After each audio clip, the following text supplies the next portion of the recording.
Actually, it was funny when Pacquiao was here for the Horn fight. That's going back a few years now. It come up in some of the media that we did. He spoke about how ferocious you were. And this is where another thing I want to talk about, Pacquiao Ugas, as a friend, Manny Pacquiao of yours, a close friend. He's obviously now moving on to politics.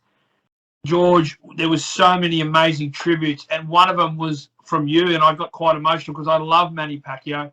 And some of the photos that you sent personally, you've actually been in training camps with him, not only in Los Angeles and other parts of America, and the early morning runs up there at the back of Runyon and that.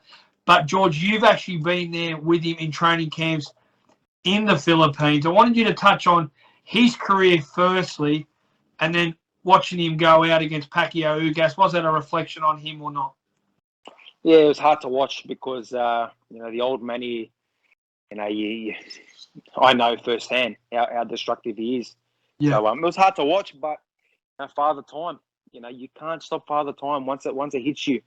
You can't stop these things. You can't stop when you outgrow a weight and you draw yourself too much. You can't stop when you get too old and your body just doesn't go.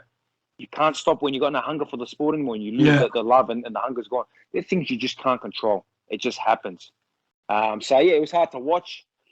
Been spending so much time with him and the hard work that we put in. But he's going to move on to bigger things now. He's pushing to be the president of the Philippines, and let's see. I'm hoping he gets it. If I was a Filipino resident, I'll be voting for him. But I don't know. Let's see what happens. If he can get it, fantastic. If he can't, I'm sure he'll push and try to get it in the future.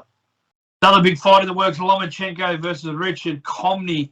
We talk about your opponent and running it back. It's sort of been pushed to the side now. You say that Teofimo doesn't want to fight that Lomachenko, and you never know what's going to happen after your fight. Lomachenko versus Commey, and your thoughts on that, George? Yeah, it's a good fight. It's good to see. The top, like you got to look at the top 10 in the division. We're all actually fighting each other, which is great.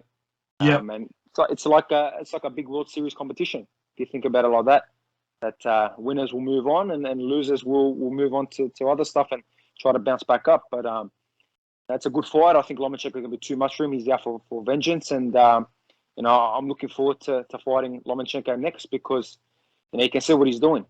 He's taken the guys that Lopez fought, but obviously he's going to want these belts. Like I said, I'll give him the shot, him or Devin Haney or whoever makes sense. But maybe he'll want to get one back for Lopez without the belts, just to make a statement. And then we can make that big fight.